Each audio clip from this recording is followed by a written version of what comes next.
Olá, tudo bem? Eu sou o Mário, professor de História do Brasil da Unifal, e hoje a gente vai falar um pouquinho sobre o descobrimento do Brasil, uma data comemorativa, agora 22 de abril, e um tema cercado de polêmicas historiográficas, de interpretações diversas a respeito dos acontecimentos daquele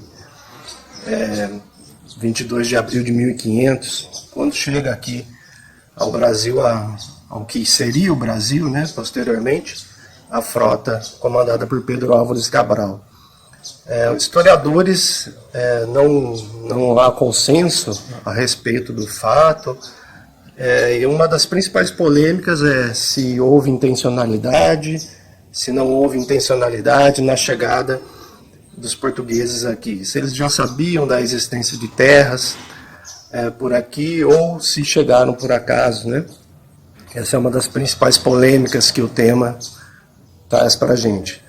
Mas a polêmica não tem uma resposta definitiva, assim como em história é difícil ter respostas definitivas, né? Afinal são interpretações de diferentes correntes historiográficas, de diferentes pensadores que se debruçam sobre a documentação produzida oficialmente, ou pela documentação de outras fontes, como a literatura, como a cartografia, como a iconografia produzida na época, né?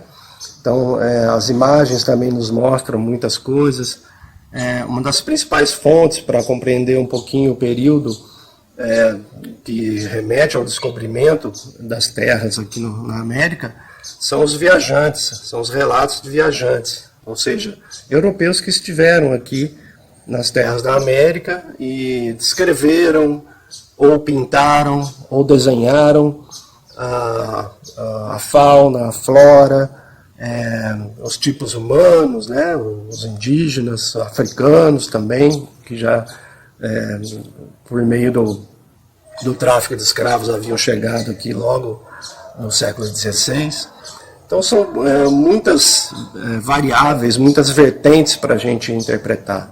De todo modo, a comemoração dessa data nos remete a um problema, né, que para além do descobrimento ou não, a própria palavra descobrimento é carregada de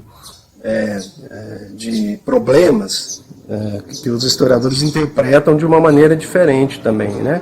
Descobrimento, afinal, remete ao quê? Que não havia nada aqui anteriormente aos portugueses, aos europeus. Não é verdade, né? Havia populações aqui muito diversas nas suas culturas, nas suas práticas religiosas, né? Que eram os indígenas. Então, na verdade, a gente tem aí uma série de questões a serem pensadas a respeito disso, que não é simplesmente imaginar esses povos como povos selvagens, não civilizados, certo?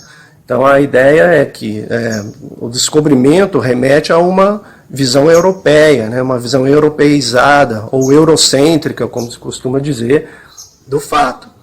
Afinal, já havia populações aqui, né, sociedades formadas por diferentes povos que eram muito complexas, tá certo? Então pensar um pouquinho que essa relação é muito mais complexa do que a gente pode imaginar, de que simplesmente chegar os portugueses aqui pronto e conquistaram, dominaram, né? Há uma relação também entre esses povos, uma relação de dominação e de conquista, sim, mas também uma relação de, às vezes, de integração, às vezes de troca cultural, tá?